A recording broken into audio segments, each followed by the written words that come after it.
សួស្តីបងប្អូនទាំងអស់គ្នាមកថ្ងៃនេះខ្ញុំមកបង្រៀនរបៀបចាប្រើកម្មវិធី Sound Effect នៅក្នុង Filmora ចាបងប្អូនទាំងអស់គ្នាចាខ្ញុំមិនដឹងថាខុសឬក៏ត្រូវទេបងប្អូនតែសួរថាតើខ្ញុំកាត់ sound តាមណាកាត់វីដេអូតាមណាចាឥឡូវយើងចូលកម្មវិធី Filmora ដូចទាំងអស់គ្នាដូចទៅចា Snap Filmora គឺយើងចូលទៅក្នុងកម្មវិធី Filmora មកចា New project យើងមានពាក្យថា New project ចាយើងចុចលើ New project នេះមក Max VPN បានជ្រើសរើស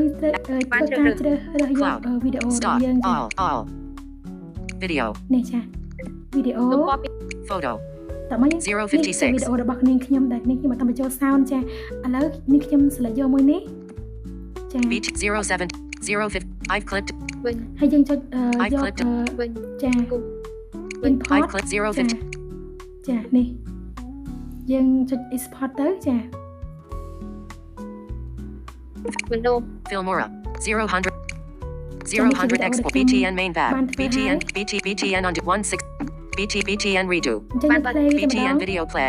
BTN video play ចានេះយើង play វា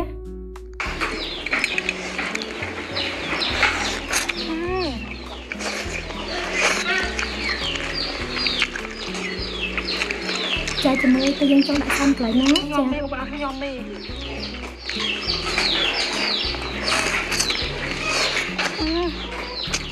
ចាណា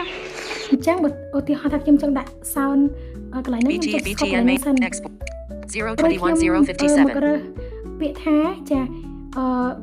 sound effect trim audio មុននឹងចូល sound effect គឺមានពាក្យ audio សិននេះចូល audio BTN undo BT export 0 BT music sound FX នេះ sound effect យើង select យកពាក្យហ្នឹងមកចា kids applause AIS I've complete kids applause BT keyboard BTN ambulance siren BTN audio mems anime wow AIS FX 004 wow ដូចខ្ញុំថាឆ្ងាញ់ណាស់អញ្ចឹងដាក់ថា wow អូខេ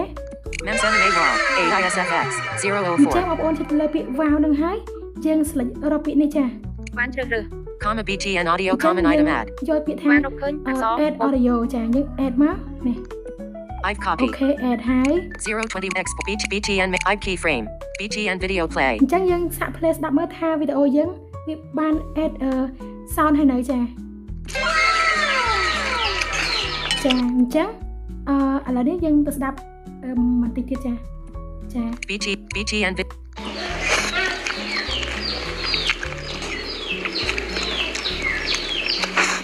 ្ញុំនេះបងខ្ញុំនេះ